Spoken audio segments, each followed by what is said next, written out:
Donc on voit que Yosef, tout de suite, il a été à l'essentiel. Il a été à l'essentiel, c'est-à-dire qu'il a été directement à l'alliance. Il a compris que c'était ça le principal. Et Rabbeinu aussi, il dit ça dans la sagesse de Rabbi Nachman.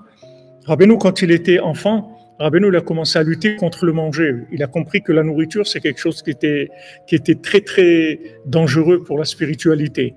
Donc Rabbeinu, il a commencé à travailler sur la nourriture dès qu'il était enfant, qu'il avait 5-6 ans.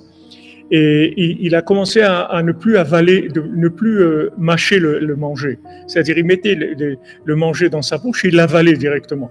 Donc après, il a eu tout son cou qui a gonflé, etc.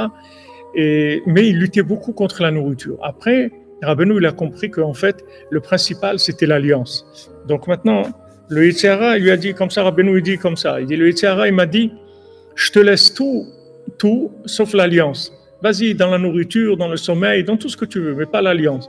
Rabbeinu dit, de ça, j'ai compris que moi, je vais faire le contraire. Je vais te donner tout, sauf l'alliance. Parce que Rabbeinu Labri, il a compris que si on prend l'alliance, alors on va réparer la nourriture, l'argent, tout.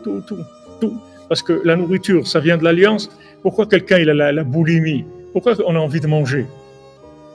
Pourquoi on a envie de manger?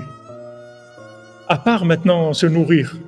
Pourquoi on a tous ces fantasmes de la nourriture? Normalement, on doit manger, comme je vous le dis tout le temps, comme quelqu'un qui va mettre de l'essence à la station-service, c'est tout. Il met de l'essence dans le réservoir. Qu'est-ce qu'il va y avoir du plaisir à ça? Il remplit le réservoir, c'est tout. Normalement, on doit s'asseoir, manger un morceau de pain, voilà. Si vous mangez 27 grammes, 30 grammes de pain, voilà, vous pouvez faire Birkat Amazon. Et les chemissaad, les vavenosh, le pain, ça nourrit le cœur. Voilà, vous êtes tranquille, vous êtes rassasié.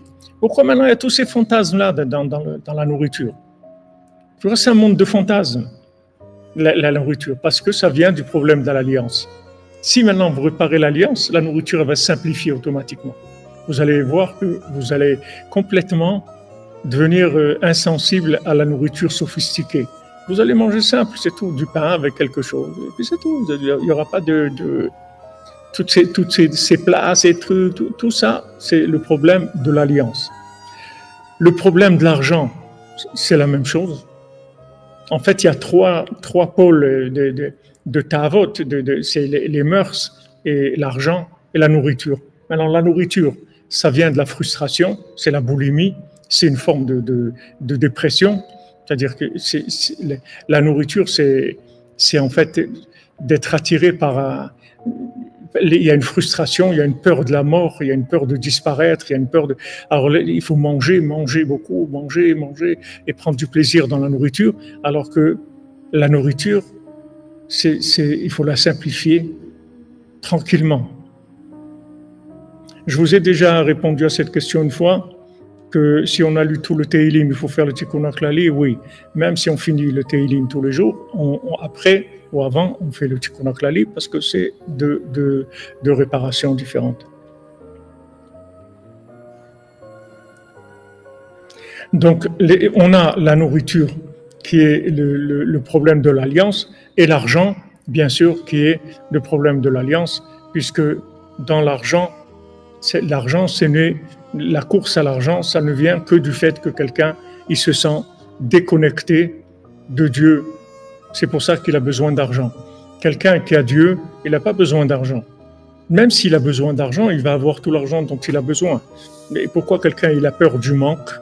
Puisque Rav Ben Nachman il définit le désir d'argent comme une peur du manque. Pourquoi il a peur du manque? Parce qu'il ne sait pas qu'il a un papa. Quelqu'un qui sait qu'il a un papa, un fils à papa, il n'a pas peur du manque. Il a besoin de quelque chose, il appelle. Papa, tu sais, j'ai besoin, tu peux me faire un virement et tout. Pas de problème, mon fils, t'envoie. C'est tout, il est tranquille, il ne se fait pas de soucis. Pourquoi quelqu'un il devient angoissé de la parnassa? Parce qu'il n'a pas de papa. Il ne sait pas qu'il a un papa. Il ne croit pas dans son papa. Celui qui croit dans papa, il n'est pas papa outé. Il sait qu'il a un papa. Papa, il lui donne à manger, il dit ce qu'il a besoin, il demande à papa, c'est tout, il est tranquille.